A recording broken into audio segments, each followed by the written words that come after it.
I'm a union co-chair for Greenwood. Why are they there? And then you see those same people picketing and screaming at the United States and screaming at, they're anti-Semitic or they're something. We don't want troublemakers here. So how is this going to impact Harvard?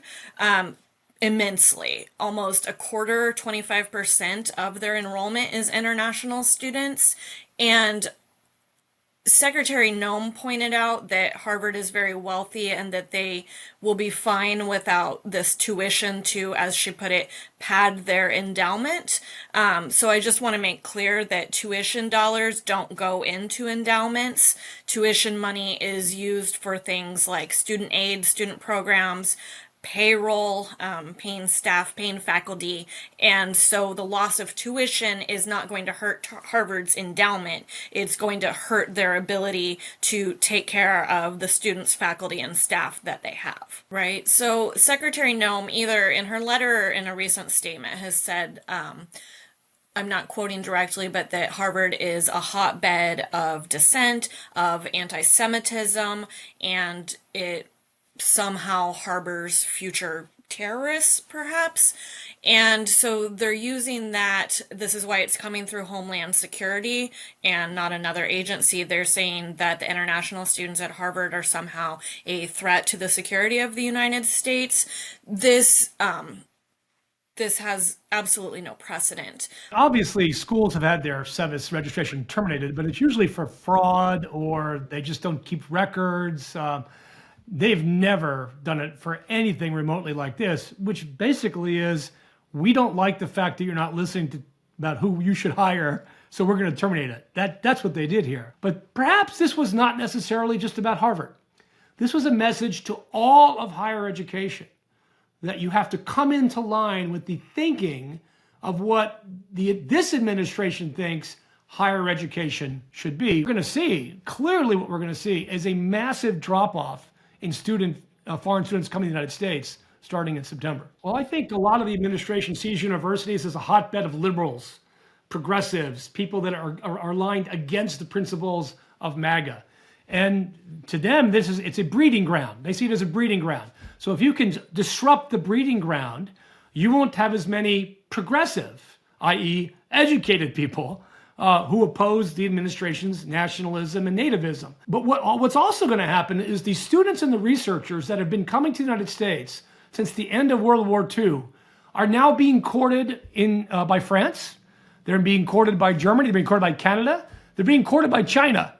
Hey, why go to the United States? Those people are crazy over there. We will fund your research in France. We will fund your research in China.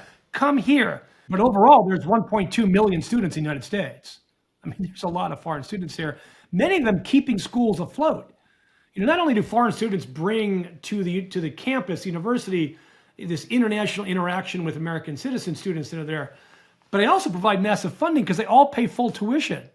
So tuition will go up for U.S. citizens at almost every university if we didn't have foreign students.